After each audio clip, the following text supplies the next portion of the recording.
1,356 days and no sign of life. Today I'm going to talk about, of course, Washington, D.C., and the response that we're getting from them that has shifted this entire case. So that's very good news for us.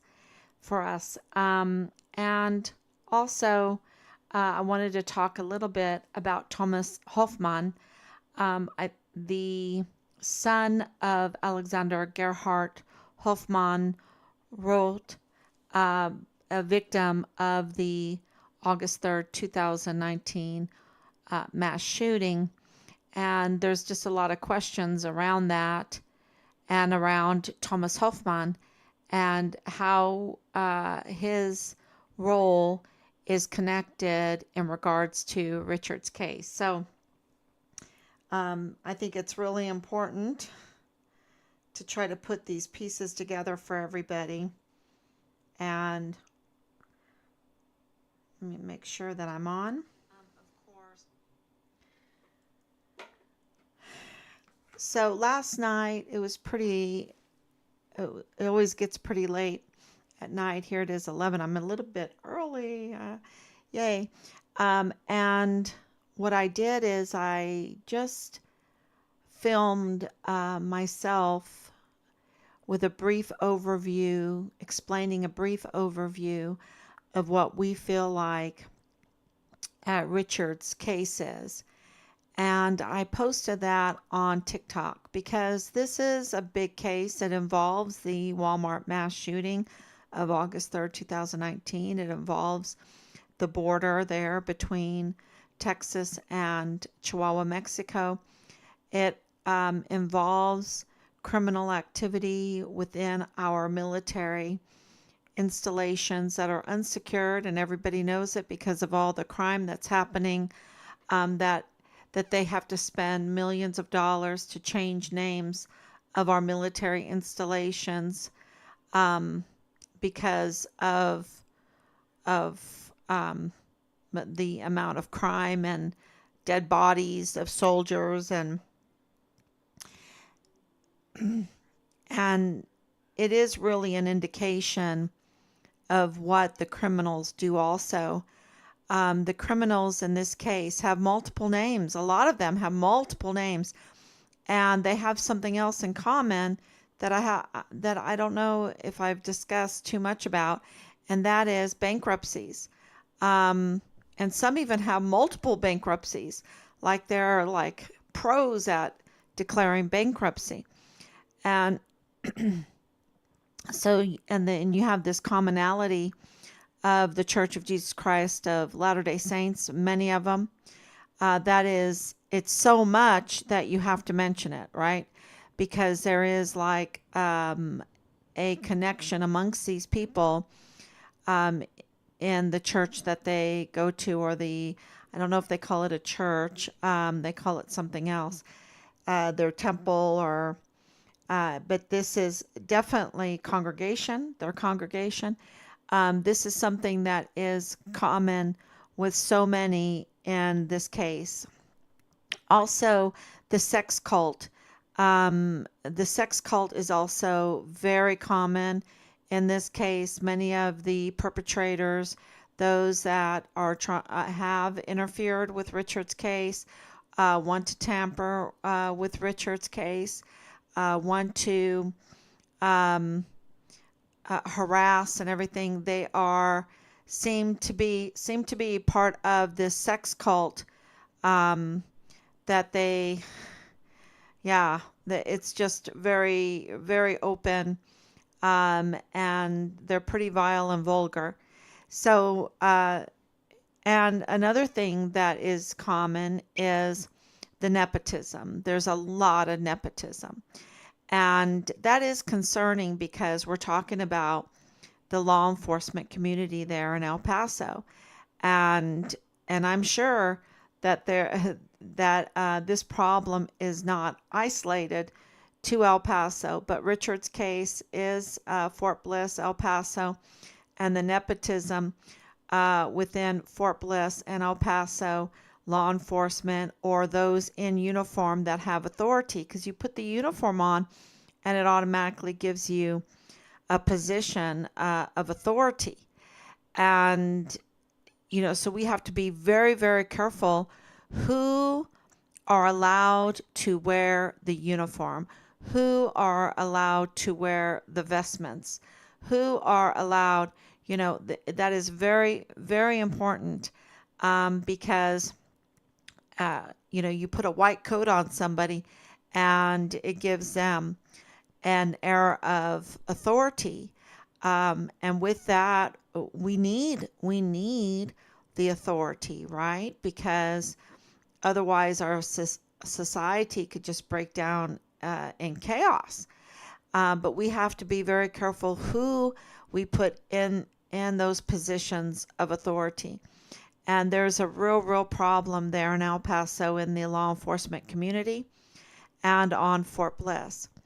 And so Thomas Hoffmann, uh, he's an interesting character, because he's the son of Rosa Maria Valdez Garcia and Alexander Gerhard Hoffmann, wrote. And uh, so we've learned, and he can correct me, but I understand in a family that is multicultural, um, that is a huge advantage for the most part, because you can um, learn so much from your parents. And one of the reasons why you learn so much is because you grow up with multiple languages. And so if you grow up with English and Spanish and German, you're doing pretty well because it comes very easy to learn those language. And with every language that you learn, you have um, a sense of uh, just information through the culture. And if you're bilingual, you understand what I'm saying. And it's just something you can't explain because words are defined many times through the culture. And, different words, even though you have to translate them, uh, the meaning is lost in translation. And I know this from speaking German and, this very particular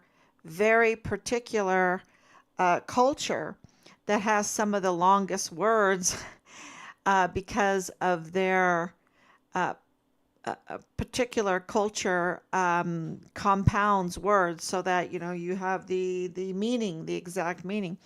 And so when you go to Germany, you'll see these really long words, and every noun is capitalized, which is also gives a certain emphasis to tangible items, right? Every noun is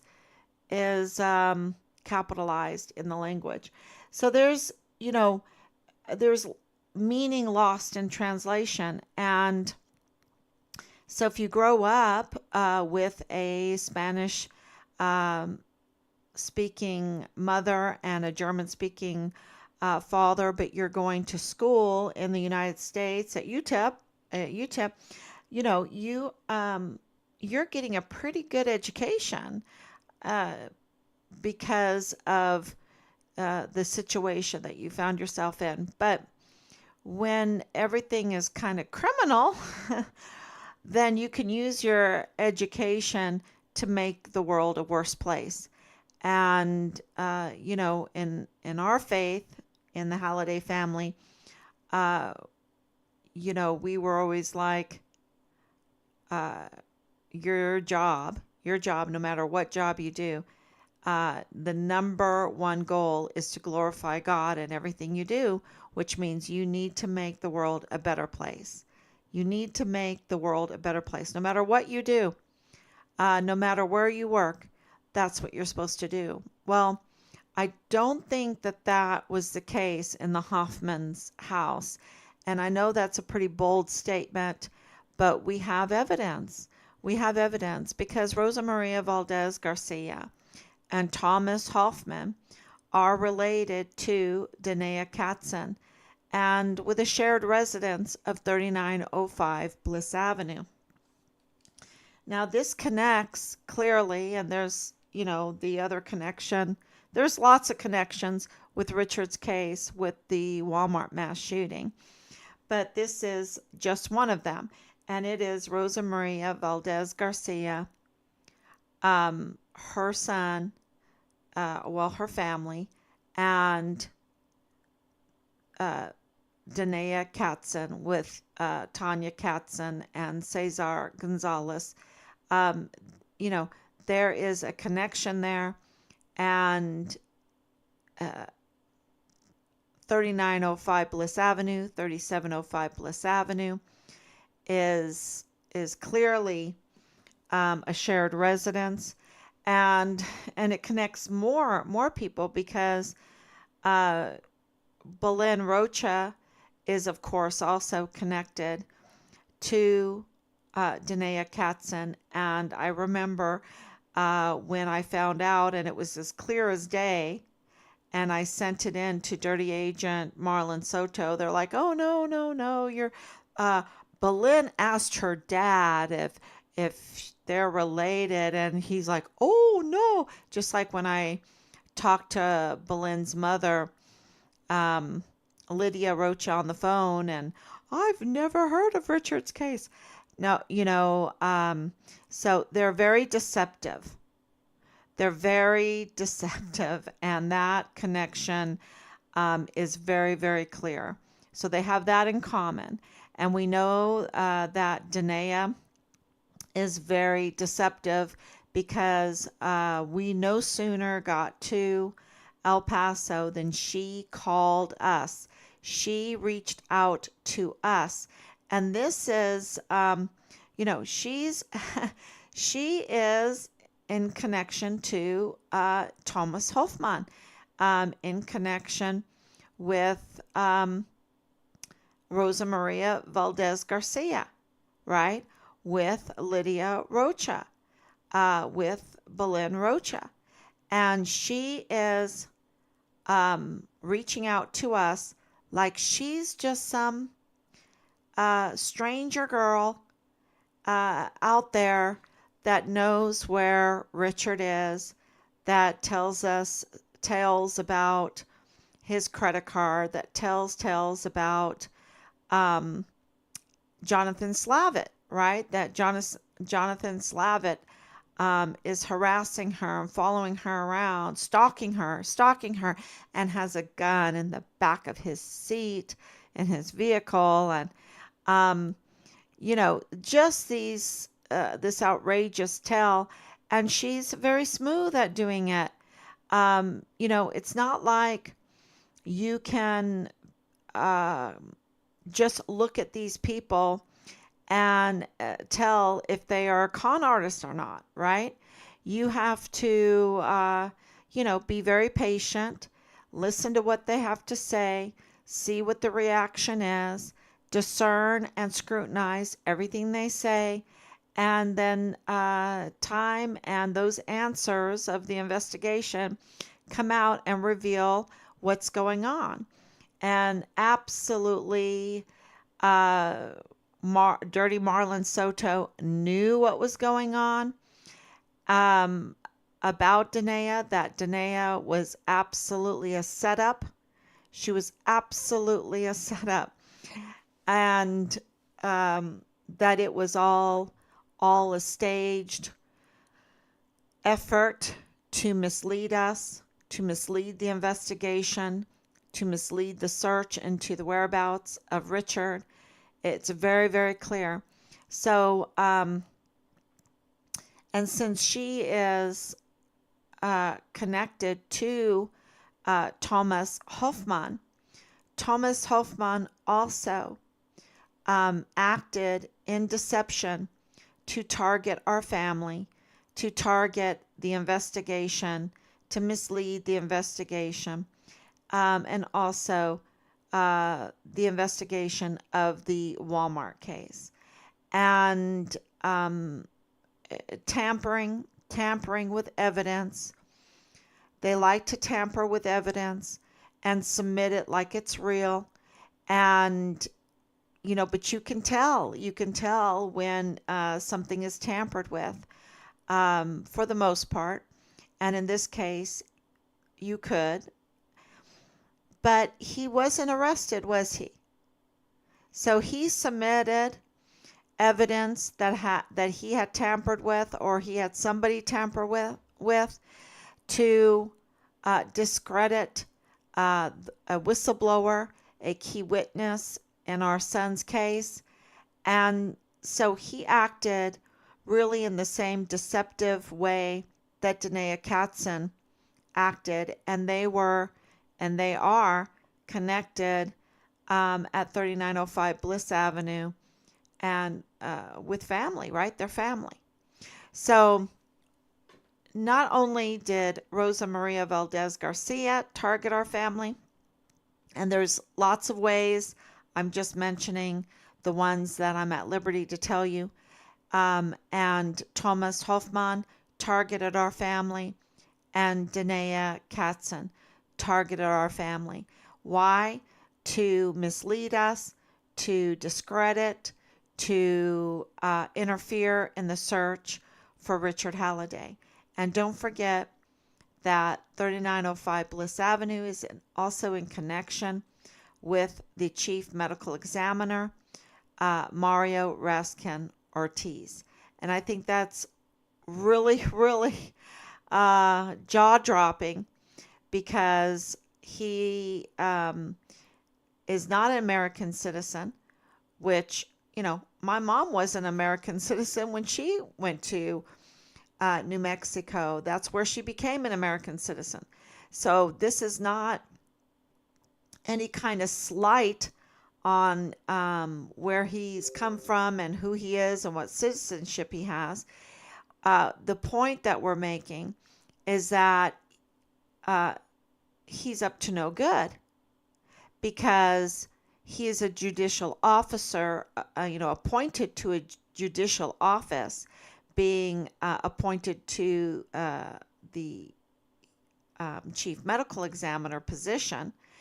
And that him not being an American citizen breaks the protection of the Texas Constitution.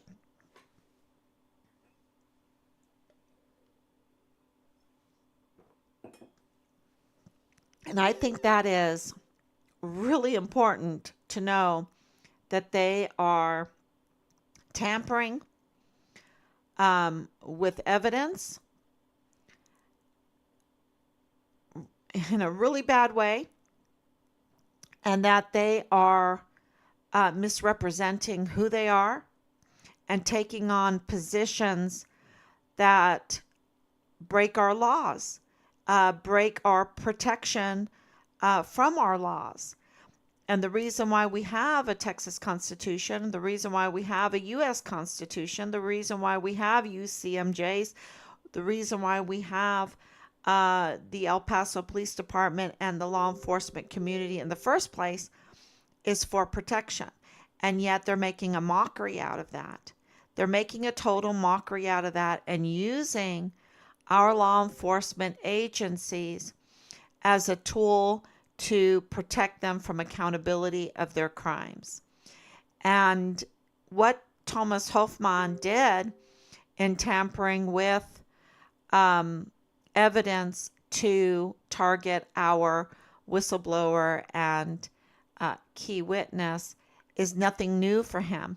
He has a history of tampering with documents, with official government documents. And it has reached into the jurisdiction of Germany now. So not only has he violated Mexican law and U.S. law, but also German law. And I think this is, thank God I speak German. and understand that I don't think they're going to take kindly to this. And what is it for? It's to collect benefits. And who do we hear that from? Who do we know that control people by controlling the military benefits, right? And so them being working in collaboration with the Harts, with James Hart, with Leilani Hart, and we know that there is nonsense going on with the 100% disability designations, and that James Courtney Hart works, in a very prominent position with access to files at the VA there on El Paso, on the health board for disability benefits for veterans. So this is, the scams keep on scamming. The con jobs keep on doing a con job on the community, and also over there in Chihuahua, Mexico, the con jobs keep on going, and now it reaches into Germany. Across the waters, across the seas, it has reached the con job. And because, and you're asking maybe why has it reached over across the seas into Germany? Because Alexander Gerhard Hoffmann wrote is German. He's German, and Germany has, a very nice benefits package for people that are citizens. And, so this is really something that was being looked into by Yvonne Rosales. So the actions of Thomas Hoffmann and Rosa Maria Valdez Garcia was being looked into. And that connected Rosa Maria Valdez Garcia's actions, and there's more, to the El Paso Community Foundation. So the El Paso Community Foundation, who was in charge of one of the organizations that were in charge of collecting, keeping the monies that were donated and also given from the taxpayers, the office of the governor. They had control over it, and they had the job of designating vetting who are the victims of the Walmart mass shooting and what amount of money were they going to get. And Rosa Maria Valdez was designated as a recipient of tens of thousands of dollars, yet she wasn't even there, and she had divorced Alexander Gerhard Hoffmann in 2001, which clearly made her not a relative, clearly made her not eligible to get this money. But let's leave it up to the courts, right? That's just my opinion. And so, Yvonne Rosales, being the district attorney, being the institution that is supposed to look at these accusations, identify the crime, see if there is any crime, and identify the crime, document the crime, and then prosecute the crime, had an open investigation into the El Paso Community Foundation's distribution of the funds for the Walmart mass shooting victims. And as soon as that happened, it wasn't very long, a couple days, and Bob Moore was speaking on open social media forums on how to get rid of Yvonne Rosales. And, for a long time, that was in our open records and what we know, that was a little confusing. But then deep, buried deep, never mentioned on El Paso Matters, never mentioned that they're owned by or an entity of the El Paso Community Foundation. Once you knew that they were connected, then it all made sense why Bob Moore immediately wanted to get rid of Yvonne Rosales after Yvonne Rosales opened up an investigation into the El Paso Community Foundation's distribution of uh, Walmart money, right? Walmart funds to the victims there. So now going back to Hoffmann,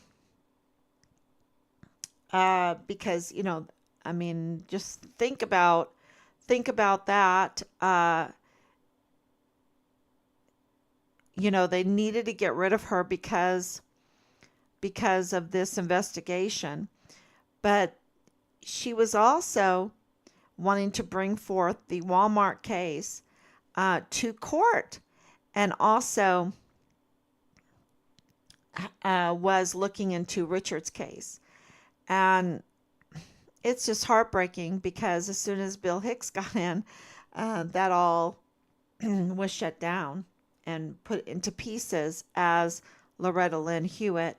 When Loretta Lynn Hewitt said the cases were in pieces and were not being brought forward, that's just heartbreaking, um, because we want the truth to come out, and it needs to be discussed. It needs to be investigated. It needs to come out, but they're in pieces, and now we receive confirmation that the unlawful conduct is now there's an open investigation. And that's really good news from Washington, D.C. Let's see what happens, right? Let's see. Because we don't meet um, the nepotism criteria. I don't know. We'll see what happens. We want to see the actions um, of accountability come, you know, produce something. We want to see some accountability, and we want our son's remains.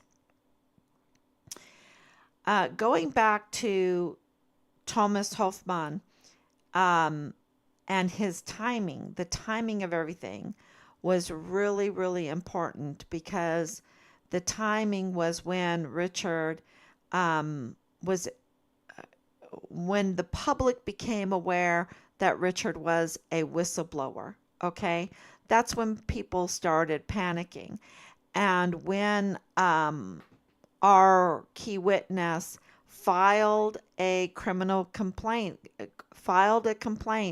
as a whistleblower himself. That's when things started really escalating as far as the harassment, um, the cyberbullying, and all of that. The just threats, everything, right?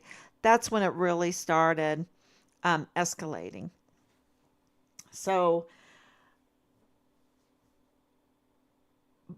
before then, though, just to mislead us, was it Rosa Maria Valdez Garcia that said, "Hey, Danae, call up that Halliday family.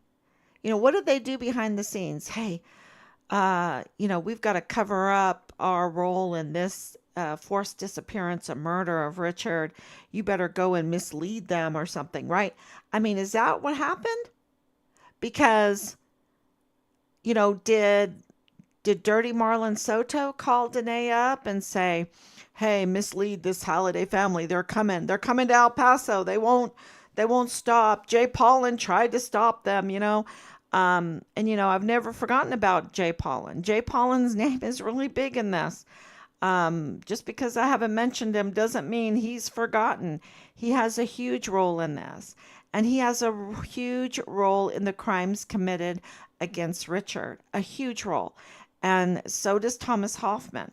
And so does Danae Katzen. And, uh, it's very, very clear because she came to us no sooner that we got to El Paso, she called. And what she told us was fabricated. It was a fabrication. There was no follow up on it.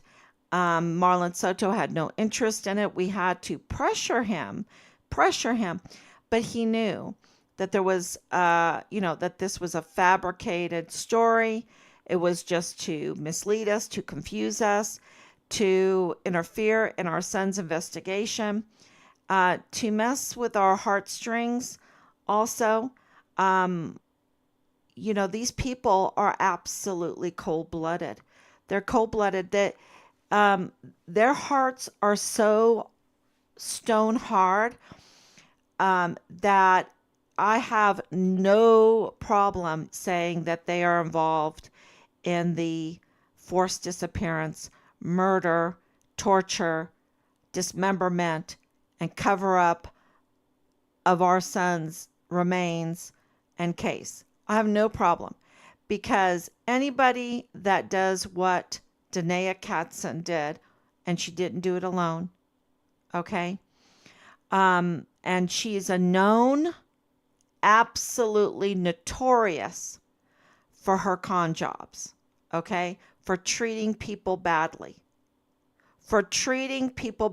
Even people that are, I remember one of her victims was a cancer patient, and she treated a cancer patient badly. Her criminal record includes the bad treatment of horses, so it's not enough to treat people badly. She treats even helpless horses, domestic horses that depend on people, badly. This is just a very hard-hearted, callous, up to no good individual from a group. Because think about Tanea Katzen and Cesar Gonzalez, her parent, what's the other parent? Ortega. And Ortega. What is it? Ernesto. They send her out there to do this, or they find out that she did this and they don't contact us. They don't try to make things right. They allow her to be a con artist. They allow her, because she's not that old. She's not that old. So this is clear. It's just like Belen. Her family allows her to, and you could say, oh, well, she has to, what did Belen say? I have to feed my own or take care of my own. No, there's other ways. And Lydia has the ability to help her daughter do things other ways, but they choose not to. They choose this sex cult world to take advantage of. They choose the con artist way. They choose hearts of stone. They choose it. And what they did to us, what they did to Richard, and why am I saying this out of anger? No, I'm saying this because what happened to Richard and the cover-up, are they capable of doing that? Yes. Out of almost 4 years, they have proved that they are absolutely capable of such a horrendous crime. Are they capable of participating in a Walmart mass shooting? Yes. Covering it up? Yes. Are they capable? That's different from if they did it. But are they capable? Yes. Because any group of people that has done what they have done to us is cold-blooded, rock-hearted criminals. Absolute criminals. And I'm going to take it a step further. We believe, Team Fine Richard Halliday believes that KTSM, NBC, KTSM was part of it. And why do we believe that? Because Danae Katzen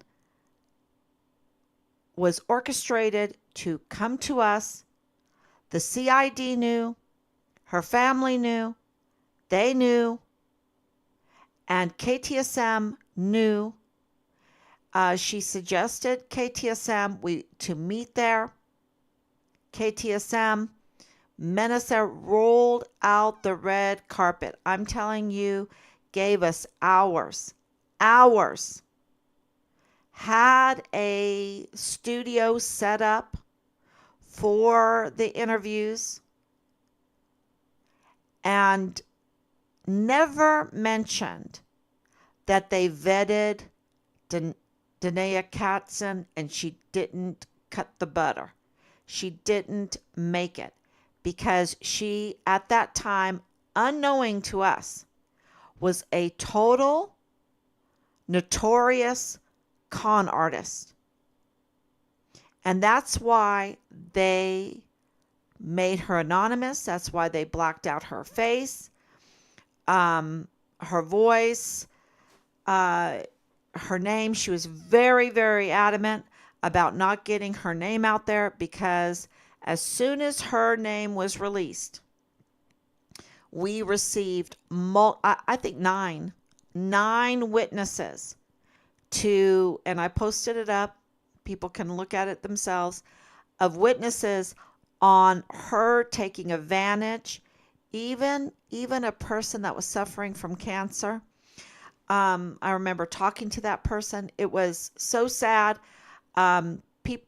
People with animals depending on her, people that have jobs with trying to make ends meet with selling cosmetics and the horses and all kinds of things. She would absolutely make deals and never pay and take money and never give the service and just con jobs.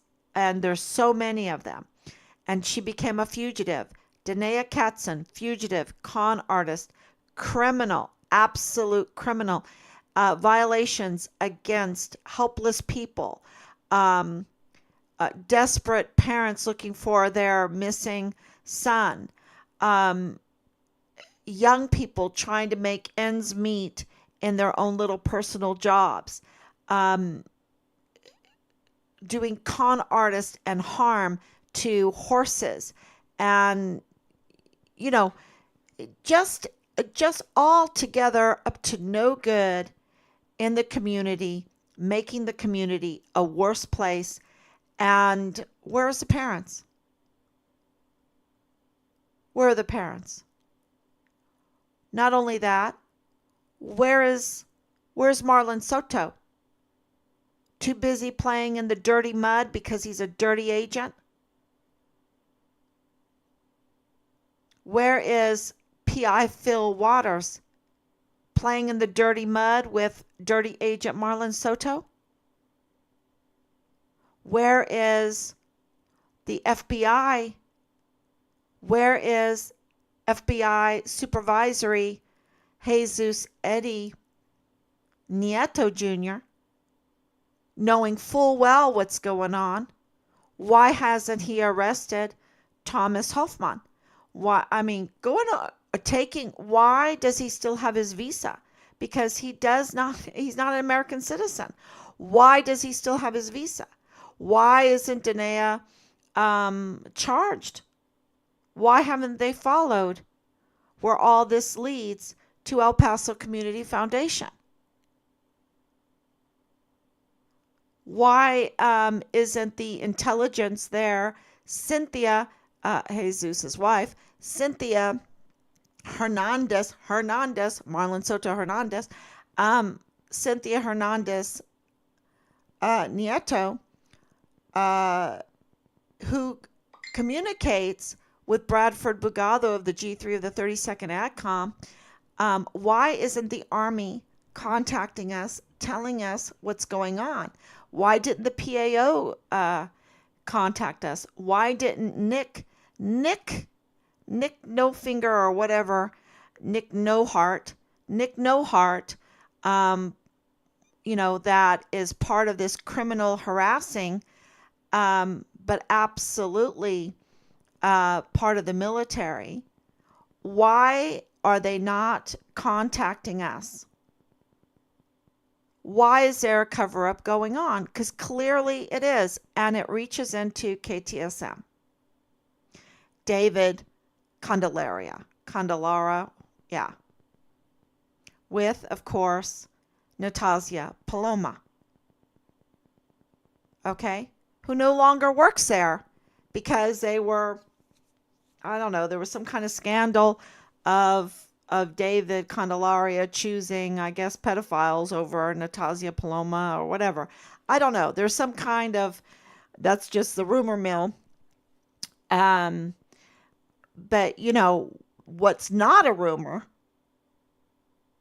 is that KTSM has the money and the power and the manpower to know what's going on in El Paso. That's their job.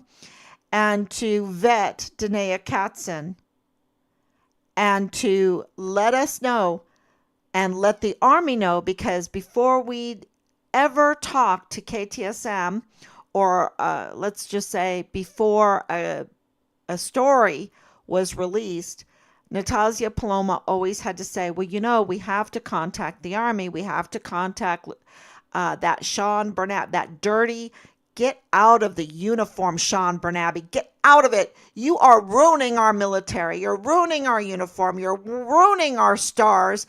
You are just a betrayer up to no good, sold out, whatever you want to call it. Just, he needs to be arrested. He needs to be arrested. But she told us she had to call him and, the PA, discuss things with the military, their side of you. Well, why don't they tell us that Danae Katzen is connected to Rosa Maria Valdez Garcia of, August 3rd, 2019, DA investigating her and Thomas Hoffmann, 3905. They knew all of this. And KTSM is not innocent. They put out the story to, Jonathan's gun was in the back seat. Oh, gun, this kind of stuff, and to mislead us on Richard's case, to take us on a very hard-hearted goose chase, to just make our life even more miserable. That is KTSM. That's what KTSM did. That's what the Army did. That's what CID did. That's what El Paso Police Department did, and the FBI. And, these certain people, because do not tell me that the El Paso Police Department did not know who Danae Katzen is. She's a troublemaker. She's a long history. And El Paso is, very, very fond of their horses. And I don't think they take too kindly with those that abuse horses. I don't think they take too kindly of being abused themselves. And this was to mislead the entire community of what was going on in Richard Halliday's case. To distract them so that these people could commit murder, could commit theft, could commit um, forced disappearance, could commit immigration fraud, could commit all kinds of fraud and money laundering and all kinds of crimes. Now, is Rosa Maria Valdez capable? She's proven herself capable. Thomas Hoffmann has proven himself capable. Danae Katzen has proven herself capable and has a record to prove it.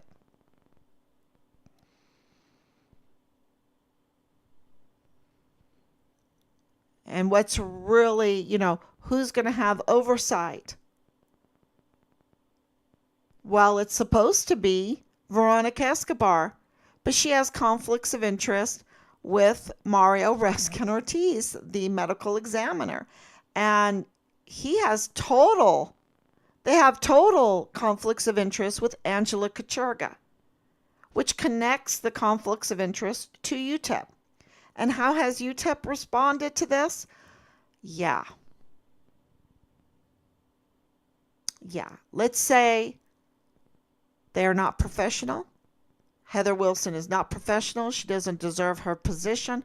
She doesn't deserve any position that is funded by taxpayers' money. None. Zero. Zip. I don't care what kind of CV she has. I don't care.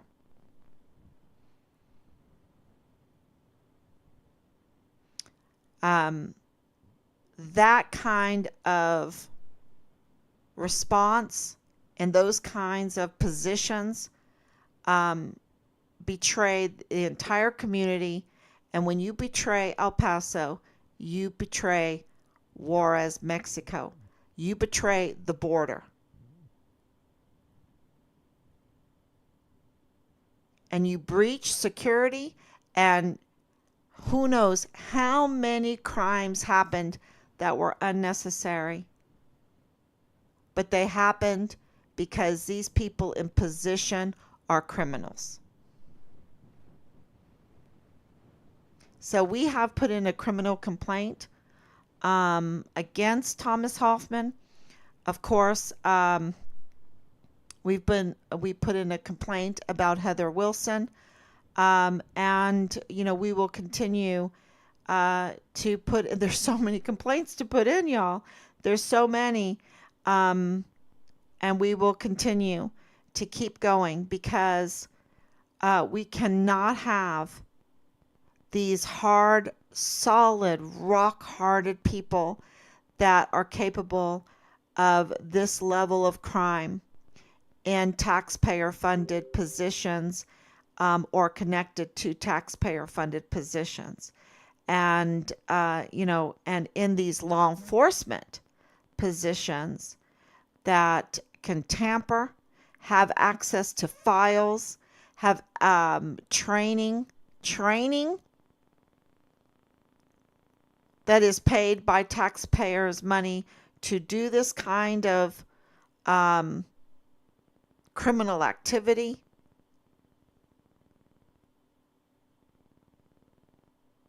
Yeah, it's so just a quick brief of Richard's case. Richard joined the military from Korea. He went to basic training at Fort Sill. He was a distinguished honor graduate for his cycle in basic training and AIT. He wrote a letter from basic training to his grandparents, so excited, just with so many aspirations about serving his country and doing his best. He was stationed at El Paso. He saw the criminal activity. He told us that it was so bad that he didn't want anything to do with the military. He went 180, and we told him, okay, just keep your head down and do your time and get out. But he talked with Washington, D.C. He talked with FBI Houston. He reported wrongful, unlawful activity on Fort Bliss and beyond, to the CPS also. And the IG were all over the barracks because of Halliday. An audit started. We have confirmation of an audit uh, by three witnesses, or three insiders: Brigadier General David Stewart, Dirty Agent Marlon Soto, and Lieutenant General Sean Bernabe. All of them confirmed that there was a gun problem, and there was an audit before they arrived. They arrived. Not Marlon Soto. He was there. He was there, and yeah, he was upset that that was leaked out, but or the intelligence was given to us, that they communicated anything with us, everything was, you need to bring us information, you need to bring us the leads. um it it was, they invert everything. They invert. So there was an audit going on. We believe it was because of Richard's whistleblowing activities. um there was desperation in it because it hurt the gravy train, and they put together a diversion called the Walmart mass shooting. And how Alexander Gerhard Hoffmann got shot in the head, I don't know. Why? I don't know. But I have questions, because he was shot in the head. I have questions. I have questions because we can't trust the medical examiner, the chief medical examiner. We can't trust what Ernest Chris Grant, because he's a total criminal, and he is connected. He's from Allen, Texas. Oh wow, Patrick Wood Crucius is also from Allen, Texas. Who else has connections in his family? Where is the nepotism in that Grant family? Because there's nepotism, and it's connected. And that all needs to be investigated. But we absolutely know that it wasn't a lone shooter, that it was not, absolutely not, this white supremacist MAGA thing that they're saying. No, this was a desperation to divert, to interfere in election, to make some money off of it, to control the El Pasoans. Yeah, and to kill some, right? 23 were killed. How many of them El Pasoans? Some of them were from Chihuahua, Mexico, right? So this was to kill people, to divert. They are cold-blooded, rock-hearted individuals, and they will stop at nothing.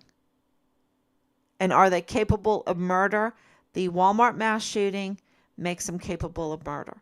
And Glendon Oakley Jr. outs them by saying they were there with M4s, mall cops with M4s, and we have intelligence that there was brown tip bullets. And in the picture of Crucius coming in the door, how was that leaked out, right? How was that leaked out? Why was that leaked out? And where are the shells? Because remember, we have Memo Garcia dying outside in front of the door. And where are the shells? And Chris Grant, who cannot be trusted, but he did say, he was shooting outside. There was shooting outside. And there's plenty of witnesses of shots in the mall, shots outside, shots by multiple individuals wearing all black with black masks on. And the chief police is not here to ask because he's no longer living either. So this was not what the narrative that Chris Cuomo wanted you to believe, that that Beto O'Rourke wanted you to believe. This was really, really an assault um, on us, on the community, on us. And the information that we have is that all of a sudden Dallas Hart goes AWOL. We want to know Dallas Hart's part in all of this, because the next thing that's happening is the DA is Richard is reporting. Richard is set up. Richard is gone, disappeared, and the DA is looking into El Paso Community Foundation, and they take the DA out. They plot and scheme. And who's plotting and scheming? Rosa Maria Valdez Garcia and Thomas Hoffmann's attorney, Justin Underwood. And also Alexander Hoffmann, the younger son. This is his attorney, which is very odd, right? So the attorney is plotting with El Paso Matters to unseat Yvonne Rosales because she's investigating an El Paso Community Foundation. They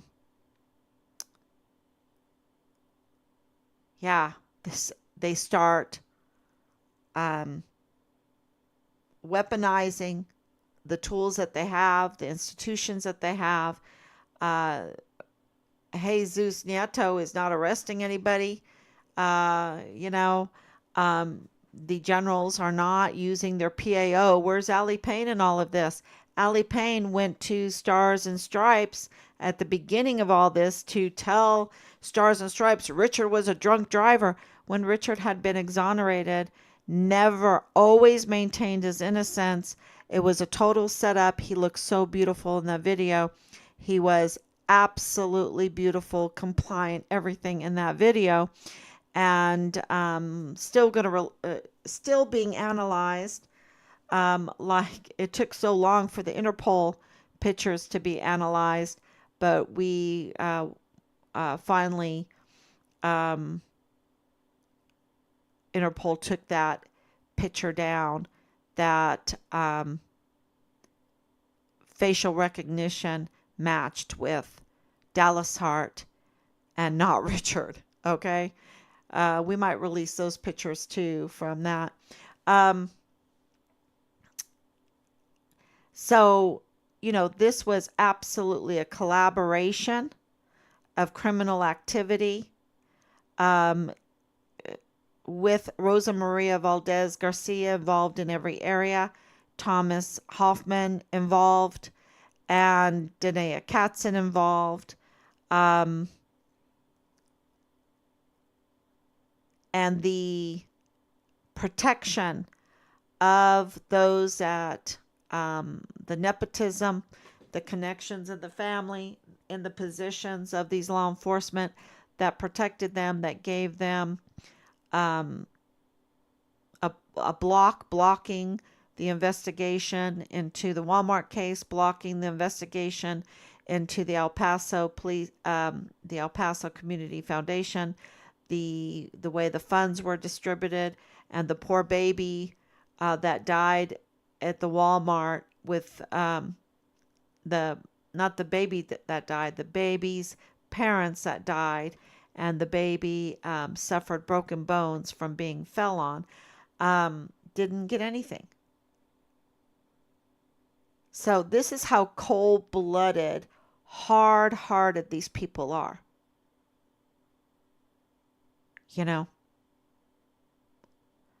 And so what role does Rosa Maria Valdez Garcia have with El Paso Community Foundation? with the Burchett Foundation. What role do they have?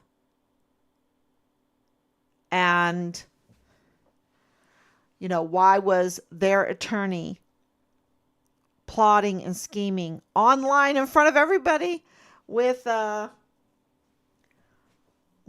Moore to bring in just the right attorney, Omar Carmona, to get rid of Yvonne Rosales, a duly elected first female district attorney of El Paso. I think that's huge too.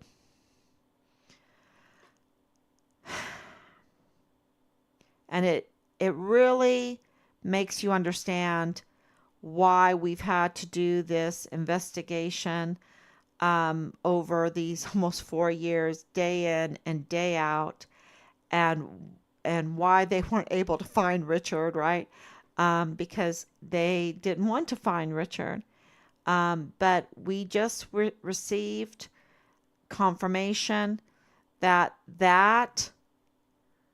protection, that blocking of scrutiny and accountability from the criminals that have